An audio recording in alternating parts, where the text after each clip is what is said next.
So, again, today you're going to see why I'm different than some of the other, YouTube channels out there. And I don't just parrot the opinions that you might see on some of their channels. So, first of all, I'll start with this. A tweet was sent out the other day from a Rolling Stone article. Israel from Big Talk Little Talk retweeted this. Okay. And I don't remember who originally sent him the tweet, but here's the deal, okay? And matter of fact, it might not have been he retweeted. It could be the guy just like tagged him in the tweet. But Rolling Stone put out an article saying that, here's 6 ways we can get rid of the police and have better ideas. If you want to go through and read a lot of the fine print, you can. I'm going to make this pretty quick. 1, unarmed mediation and intervention teams.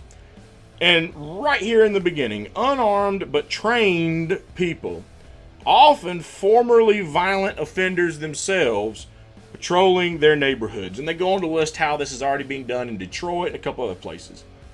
Right there. I made a video the other day saying this is why the left doesn't win. Tack this one onto it. If this is the stance the left is getting ready to take as far as police are concerned, not only will your backpedaling on your principles not go over very well, because you look like you're too flip-floppy, but also this. You're not going to get the majority of the country to support that. I don't know how a community in New York necessarily views this. I'm not from New York. Okay? I'd tell you how people around here would feel about it. It wouldn't go over worth a damn. A lot of these rich suburban housewives, think about them what you want. We're not going to debate that. They stay home and tend the house every day. The man who's probably a doctor, whatever, goes off to work, right? The woman might not feel comfortable having to shoot someone. So you're going to get rid of the cops and put someone that's potentially a former violent criminal as her police? You won't get support for that, hate to tell you. So right there, I don't care if it is the right way to go, you're not going to win support on it. Second thing on the list, the decriminalization of almost every nonviolent crime. Now, they're probably going to sit there and say that the almost is the loophole. Well, how many crimes do we prosecute for that I would consider serious that are not violent crimes? Maybe something like identity theft. You didn't have to hurt me physically, but you could damn sure hurt me and ruin my life if you got access to all my personal information. You could all open up all kind of crap in my name, ruin my credit. I can't buy a house. I can't buy a car. I'd have to go through a long process to try to restore it. And if you genuinely got my information, you can just keep opening crap. You could ruin someone's life that way. Again, they're probably going to say almost is the excuse clause there, but no. So again, the way you word that, instead of saying there should be reform, the elimination or decriminalization of almost every nonviolent crime. Again, you are not going to win. Sure, we could decriminalize some things, and I agree with that. You could really look at the system and reform it, but almost everyone, no. Sorry, that one ain't going to go over very well either. Understand this. This is fringe talk right here. This is fringe talk. And if this is the direction you're trying to take the left in, you're not going to win the rest of the country. Maybe they might come around to these stances one day. But today ain't that day, and I don't believe tomorrow will be either. So, again, this is the independent report. I'm going to shoot straight with you. That's one thing you're going to get here. I'll call it like I see it, and I'm always going to be, honest. I'm not going to just say something because I think it's what someone wants to hear, or I think it'll get me more thumbs up on a video. I'm going to be honest. I'm going to be ideal. If you're not going to be honest, you're really not working at the best goal, which is to just be honest, try to improve a situation. Okay? If you're going to lie for views, you're really not helping an issue. Okay? So I'm being honest. This is the way I see things. This is the way I see, as a blue collar guy, this sort of thing is not going to go over well in the Rust Belt. Okay? Understand that. That being said, You've also got some folks, someone that I've done a video with, he released a video very recently, is saying that the only a few bad apples argument is baloney and BS. That he put a compilation video together showing cops and how brutal they are. Now, it was compelling evidence. Some of it was very graphic and gory in that video. I won't dispute that. Absolutely. One thing I want you to pay attention to if you've seen this video. Look at what they're wearing. Those were cops meant for riots. Those are riot teams. That's not the regular old cop out there hitting the street to write the traffic tickets. Now, has this happened from those members of law enforcement? Absolutely. Sure it has. They're not innocent angels. But you'll notice in these compilations, you don't see that many of them.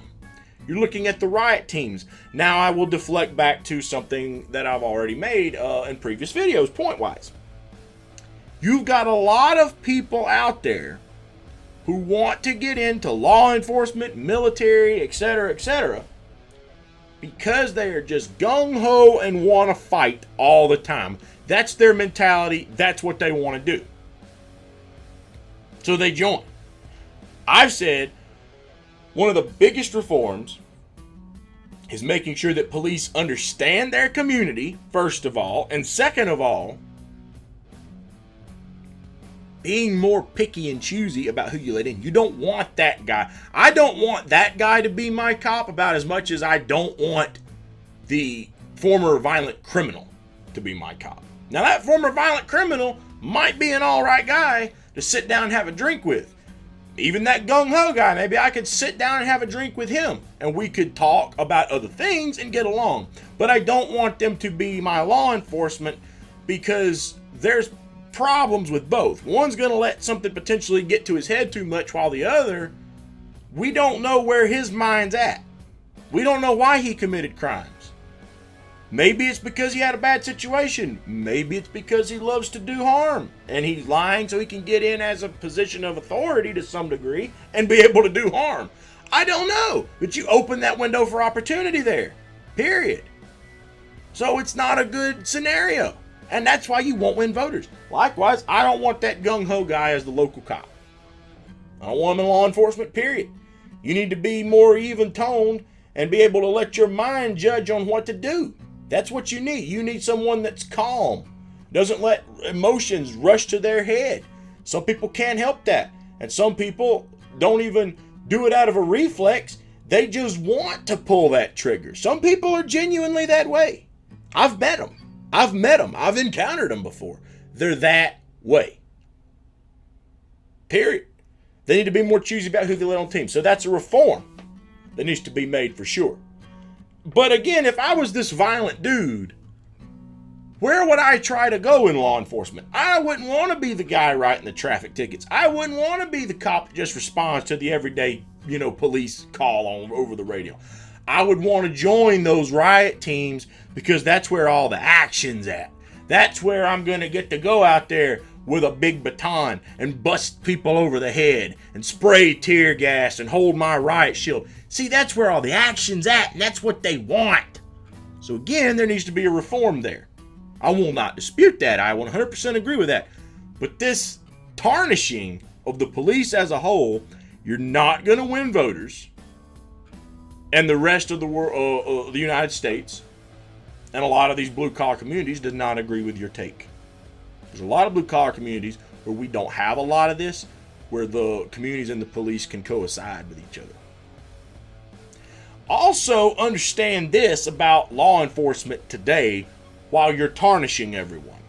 Because there is so much tension in today's world between the people and the cops, you've got fewer and fewer of those even-toned people who want to go take the job to protect and serve because they don't know what they might encounter day to day. Because let's be honest, there are folks who genuinely wish to do any cop harm. They really do. Some folks do, just like some people went and burned down innocent stores over George Floyd. There's some people who don't exactly think very rationally about this kind of thing. And at the end of the day, a lot of those people wanted to be cops, but they also probably had a family they wanted to return home to, and they probably looked at it and said, the risk is too great right now. I need to get out of this while I still can, while I'm alive, for my kids' sake, for my wife's sake, for my family as a whole's sake. I just need to get out of this before it gets me killed. So you're getting less people who have that tone and don't wish to go out to the streets and wave their damn baton around. You're getting less people like that because of this dangerous climate. Likewise, because of that dangerous climate, you've got even more of these gung-ho, physical nuts who just itch for a fight. They see this and say, ooh, shiny. They're drawn to it. They're drawn to it. But by no means does this mean that police as a whole should be utterly eliminated. Absolutely not. Understand what you're going towards. During the midterm elections, I remember when ICE was being targeted. Multiple Republicans, because there were calls to abolish ICE. Multiple Republicans trying to come out to the folks like AOC. There was a big debate where Secular Talks, Kyle Kulinski was debating some guy, Chris something over on Fox News on a Sunday show, right? And they were going back and forth.